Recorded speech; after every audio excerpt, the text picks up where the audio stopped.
नमस्कार दोस्तों, hello everyone, कैसे हैं आप सब। हम लोग इंडियन पॉलिटी की सीरीज देख रहे हो। पिछली वीडियो में हम लोगों ने बात करी थी हमारे प्रधानमंत्री प्राइम मिनिस्टर के बारे में कि इनका जो चुनाव का तरीका है, चुनाव का प्रोसीजर क्या दे रखा है हमारे संविधान में। एक आर्टिकल 75 के बारे में बात करी थी। फिर हमने ये बात करी थी कि ये सांसद के तौर पे हमारे पार्लियामेंट में चुन के जाते हैं और फिर जो है हमारे राष्ट्रपति जो हैं प्रेसिडेंट, फिर हमारे प्रधानमंत्री की क्या करते हैं, अपॉइंटमेंट करते हैं, इनको अपॉइंट करते हैं, इनको नियुक्त करा जाता है। ठीक है, इतनी बात हम लोगों ने पिछली वीडियो में करी थी। अब यहां पर हमें एक चीज ये समझनी है, जो सवाल बहुत लोग के मन में रहता है, कंफ्यूजन भी रहती है कि जो हमारे प्रधानमंत्री हैं और जो हमारे राष्ट्रपति हैं, इनमें से ज्यादा शक्तिशाली कौन है, किसके पास में ज्यादा पावर है। क्योंकि जब आप लोग राष्ट्रपति का चैप्टर पढ़ते होगे तो उसमें आप लोग देखते हो कि काफी शक्तियां इनके बारे में दे रखी हैं। ठीक है, और फिर प्रधानमंत्री वाले चैप्टर में देखते हो काफी कम शक्ति दे रखी है। लेकिन रियल लाइफ में, अगर प्रैक्टिकल लाइफ में आप देखो तो आपको दिखता होगा कि सारी शक्तियां जो है आपको प्रधानमंत्री के पास में ही दिखती होंगी। तो संविधान में इस चीज को लेकर क्या बात करी गई है, आइए हम लोग इसी चीज को इस वीडियो में जानते हैं। साथ ही साथ अगर आप हमारा कोई भी पेड ग्रुप ज्वाइन करना चाहते हैं तो यहाँ पे कॉन्टैक्ट नंबर दे रखा है, इन नंबर्स पे कॉल करके आप हमारा पेड ग्रुप भी ज्वाइन कर सकते हैं। देखिए, सबसे पहले हमारे संविधान में इस चीज को लेके एक आर्टिकल के बारे में बात करी गई है। कौन से आर्टिकल 74 हमारे संविधान का।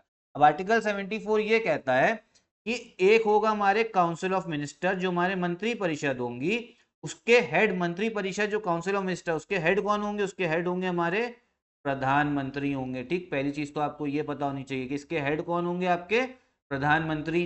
ठीक, और जो हमारे राष्ट्रपति है ना, वो जो काउंसिल ऑफ मिनिस्टर, जो मंत्री परिषद और जो प्रधानमंत्री, इन्होंने जो सलाह दे रखी है, उनको जो एडवाइस दी है, एड एंड एडवाइस, तो राष्ट्रपति को अपने सारे काम जो है ना वो प्रधानमंत्री और मंत्री परिषद की सलाह पे करने हैं।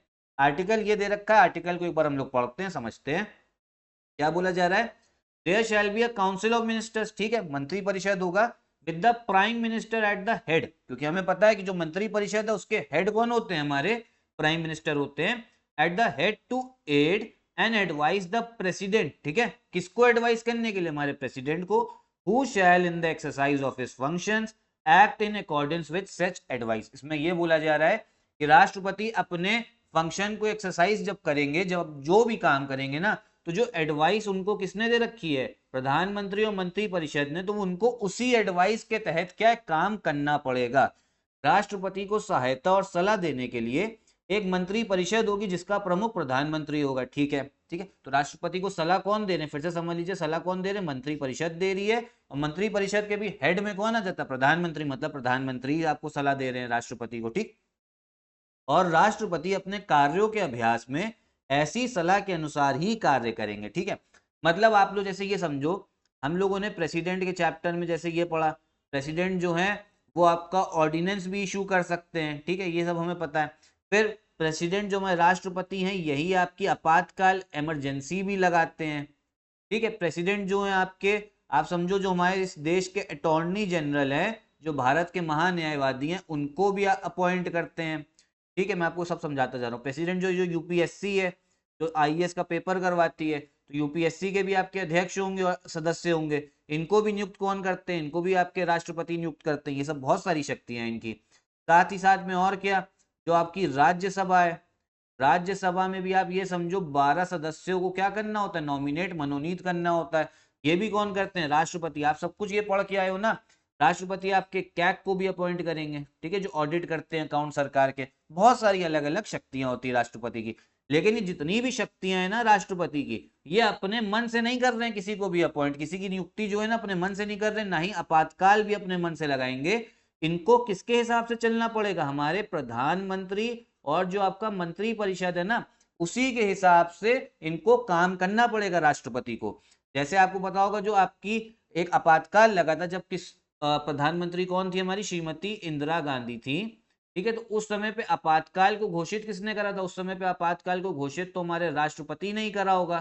ठीक, लेकिन राष्ट्रपति ने अपने मन से कर दिया होगा, नहीं, उस समय जो प्रधानमंत्री थी ना, उन्होंने सलाह दी राष्ट्रपति को कि अब जो है समय आपातकाल लगाने का, अब आप आपातकाल लगाइए।